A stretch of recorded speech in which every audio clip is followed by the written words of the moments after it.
Hello, welcome to our new short-term rental. This is going to be a very informal walkthrough vlog type of a video that hopefully you all can use as a video checklist to prepare for opening up your own short-term rental. Basically, everything from room to room that you would need to prepare before you go live. So let's take a walk. The first area within the home is the entryway, and as you can see, we've got a little bit of decoration up here, but not too much, trying to keep it relatively minimal to avoid on some of the wear and tear. But one thing that's necessary is a coat rack or hook, someplace for guests to hang up jackets. Here in the Midwest, we see a lot of snow, so we provide an ice scraper, just in case people who aren't necessarily accustomed to parking outside at home might not have one in their car. Always a nice amenity for those 5-star reviews, as well as just a little bench. And I like this particular kind because it also provides for some extra storage. So once your guests have entered, this is our living room tour. We have a brand new smart TV. Guests can log in and stream their own services wherever they have left off on their Netflix show. They can pick right back up again. We have this cool little chalkboard here that provides kind of a welcome and homey touch when they do arrive. As you can see, we do have just a couple of throw blankets throughout the room. Throw pillows, accent pillows, as well even as some more tucked away. We want people to be comfortable when they're here. We have a nice open seating area with a simple Christmas tree. As you can see, we are going live here in the winter time before Christmas, so providing guests with something that's not too over the top if they don't celebrate, but if they do, again, it's just a nice touch that, really shows people that you're staying with a host who cares. It helps to liven up the room a little bit. Also, enough ample seating space. We provided coasters for guests. We'd like to protect our accent table, coffee table. Providing coasters is a good way to subtly steer guests towards taking the action that you would like them to take without obnoxious labeling for everything. Please do not leave your glasses on the table. Coasters are a nicer touch.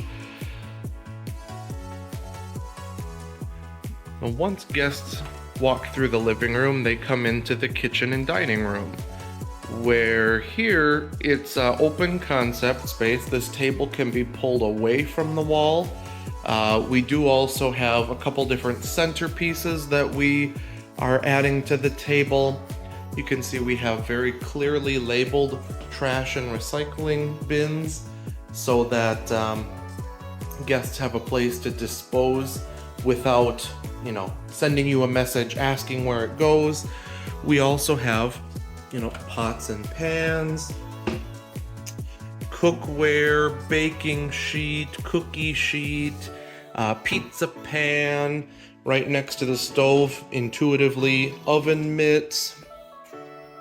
Up here, we have place settings. As you can see, this set came with large plates, small plates, bowls, and mugs.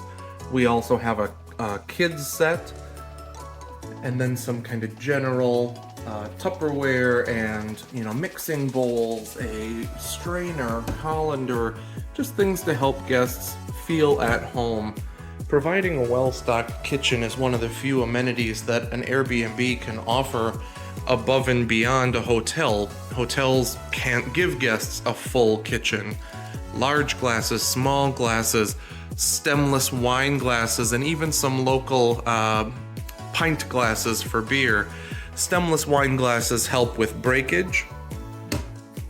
Obviously the sink with some simple cleaning supplies stocked up. As a short-term rental, we're not licensed to offer guests food, and for sanitary reasons, we choose not to provide bulk coffee, but we do have single serve K-cups for the Keurig brewer, as well as filters if guests choose to bring their own coffee.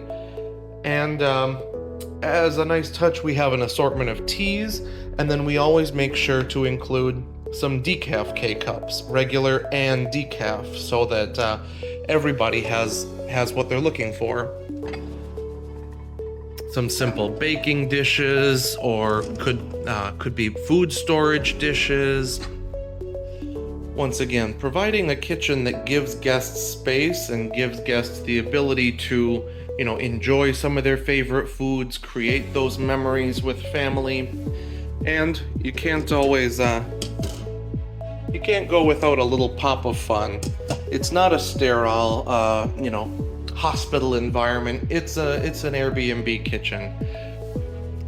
As well as to swing around here to the kitchen cart, a variety of cooking utensils, brand new forks, knives, spoons, as well as some for the kids.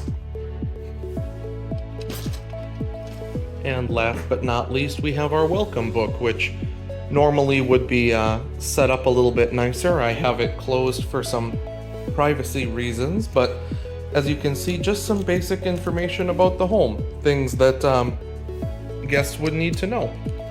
Also, as a convenience to guests, because we are on a well system, we have well water here. We provide some information for guests if they, some people don't enjoy the taste of well water or find it to be too minerally, so we provide a filtered water option, spring water delivered here. This dispenser I really like, has the option to give guests hot water, cold water, or can fill up a dog bowl for guests to bring their pet and have convenient access to pet bowls. We also provide some ceramic bowls, again for guests to feel at home. It's one less thing we tell them they need to pack, in addition to providing games and puzzles and some coloring books for the kids.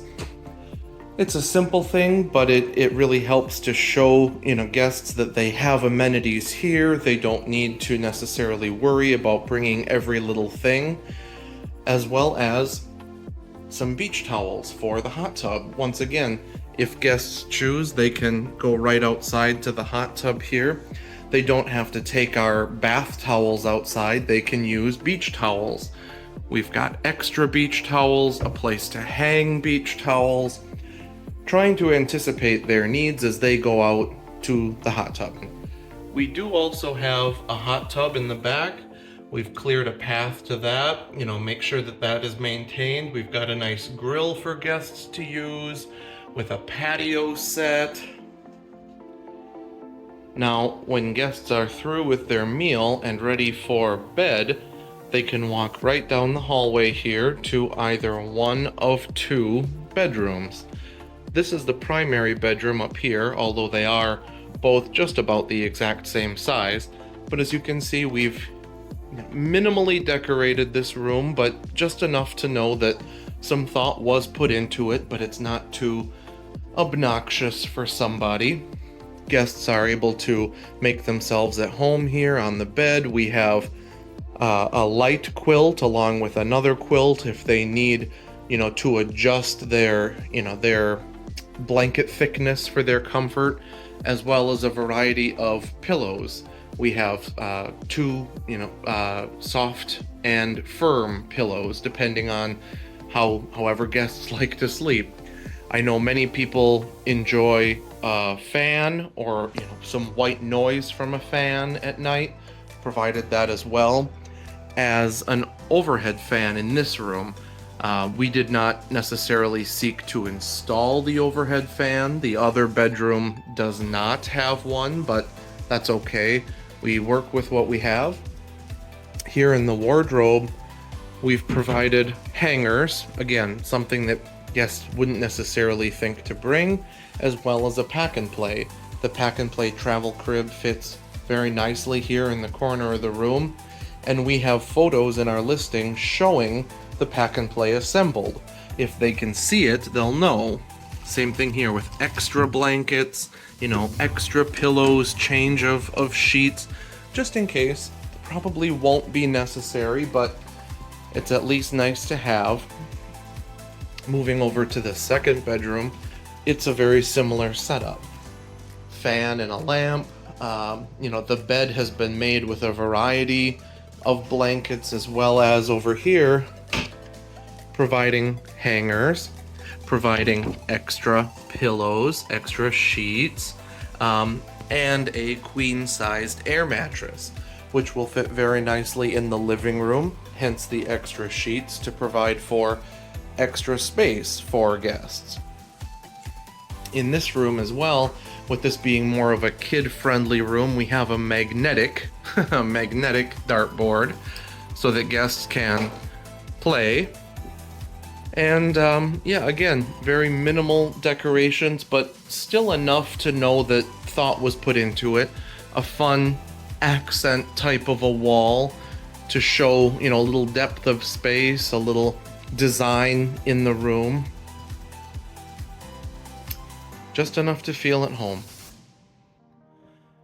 As far as the bathroom goes, we have a little bit tight of a space to work with. And what was provided here is, a sink and a counter, which is, again, narrow, but working with the space constraints. It's enough. We've also made use of these cabinets below to provide a hair dryer, a first aid kit, something just as simple as a first aid kit. If somebody needs a Band-Aid, to be able to get one, earplugs for their comfort when they're sleeping. Similarly, just some basic cleaning supplies, plunger, and providing some simple wipes for guests if they need them really goes a long way. In the shower, we have a wall-mounted dispenser, which is clearly labeled for shampoo, body wash, and conditioner. This also has a simple lock on top so that guests know, they're not going to get their hair bleached. It's a very safe situation, that they're not using just a randomly left bottle of conditioner, that they know. We also have grab bars and an adjustable shower head depending on who is using the shower.